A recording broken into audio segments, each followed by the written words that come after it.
Good morning. I am the State Representative Jeff Keicher. I am the House Republican Conference Chairman, and I represent the 70th House District, which includes portions of DeKalb, Kane, and McHenry counties.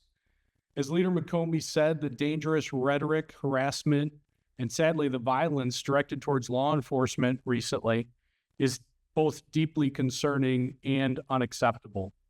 Unfortunately, long before the recent incidents directed at ICE, we've seen a growing trend of harassment and interference directed at law enforcement for simply doing their jobs. Enforcement of our laws and protecting our communities has continued to be interrupted. So at the conclusion of the spring session, I asked and worked with our staff to introduce a bill we'll talk about here in a second, which is House Bill 4142.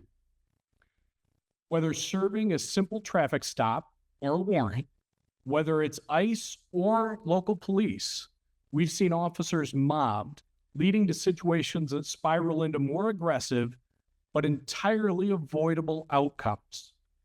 We're calling today for elected officials to make changes to offer safer environments for all: law enforcement, people voicing their opposition, and journalists covering the news of the day. Everyone deserves to work in a safe environment, even if you disagree with them. Besides incidents involving ICE, we saw a perfect example of this just last week when a Chicago peacekeeper interfered and even threw a punch at officers attempting to apprehend a suspect fleeing in a stolen car.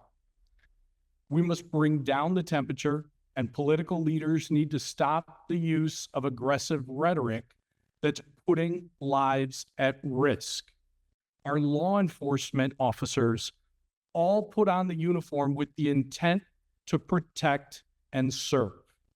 And today that calling is under attack with how aggressive the rhetoric has become at the direction of our governor and the mayor of the city of Chicago.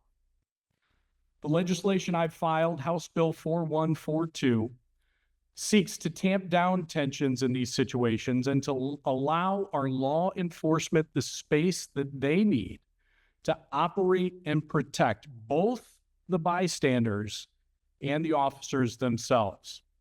When performing their lawful duties, officers may instruct bystanders not to approach and to keep their distance back 14 feet.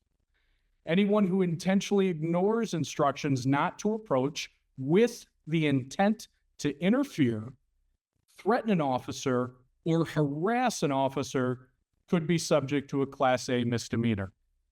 We need to bring down the tension and remember that our law enforcement officers are public servants, members of our community, simply trying to perform their duty to keep all of us safe.